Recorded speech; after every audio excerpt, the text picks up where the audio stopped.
అయినా మనుషుల్లో మానవత్వం ఇంకా ఉందనిపించేలాగా అప్పుడప్పుడు కొందరు మంచి పనులు చేసేస్తూ ఉంటారండి. నిజంగా పాపం ఆ కుక్క ఎంత ఇబ్బంది పడిపోయిందో. టైంకి వాళ్ళంతా వచ్చి కాపాడేశారు కాబట్టి సరిపోయింది, కానీ లేకపోతే చాలా కష్టమైపోయేదండి.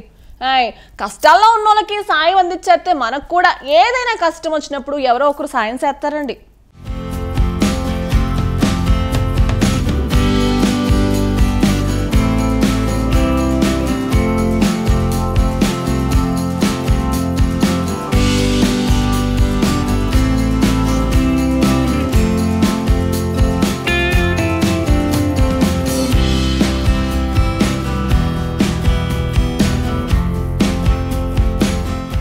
ప్రపంచంలో నేరాలు బాగానే పెరిగిపోతున్నాయి.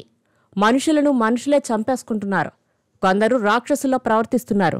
తోటి మనుషులతోనే కాదు, మూగ జీవాల మీద కూడా ఇష్టానుసారంగా వ్యవహరిస్తున్నారు. తమ సంతోషం, కోపం మూగ జీవాలను ఇబ్బంది పెట్టేస్తున్నాయి. ఒక్కోసారి చంపేస్తున్నారు కూడా. కానీ ఈ వీడియో లాంటివి చూసినప్పుడు మాత్రం ఇంకా మానవత్వం ఉందనిపిస్తుంది. అయితే కొన్ని సంఘటనలు మాత్రం మనుషుల్లో ఇంకా మానవత్వం బతికే ఉందని నిరూపిస్తున్నాయి. ఎందుకు ఈ వీడియోనే సాక్ష్యం. అక్కడ రోడ్డుపై తారుంది. అదింకా పచ్చిగా ఉంది. అటుగా వచ్చిన ఓ కుక్క తారులో చిక్కుకుపోయింది. బయటకు రాలేక గిలగల్లాడిపోయింది. అప్పుడు కొందరు వ్యక్తులు అక్కడకు చేరుకుని దానికి సాయం చేశారు. ఎంతో కష్టపడి ఆ కుక్కను బయటకు తీశారు. ఈ సంఘటన ఈక్వెడార్లో జరిగింది. కాకపోతే కొంచెం ఆలస్యంగా వెలుగు చూసింది. కొద్ది రోజుల క్రితం ఓ తారు ట్యాంకర్ క్విటోలోని కొండ ప్రాంతంలో వెళ్తుండగా ఓ మలుపు దగ్గర ప్రమాదానికి గురైంది. ఒక్కసారిగా బోల్తా పడింది.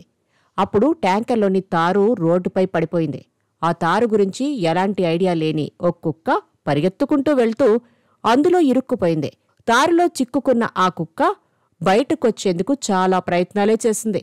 కానీ దానివల్ల అస్సలు కాక విలవిల్లాడిపోయింది. అటువైపు వెళ్తున్న కొంతమంది వాహనదారులతో పాటు రెస్క్యూ సిబ్బంది తారులో చిక్కుకున్న కుక్కను బయటకు తీసుకురావడానికి చాలా కష్టపడాల్సి వచ్చింది. మొత్తానికి కుక్కను పక్కకు తీశారు. కుక్కకంటుకున్న తారు క్లీన్ చేయడానికి రెస్క్యూ సిబ్బంది అక్కడి నుంచి తీసుకుపోయారు. ఈ వీడియో కాస్త సోషల్ మీడియాలో హల్చల్ చేస్తోంది. మానవత్వం ఇంకా ఉందని చాటి చెబుతోంది.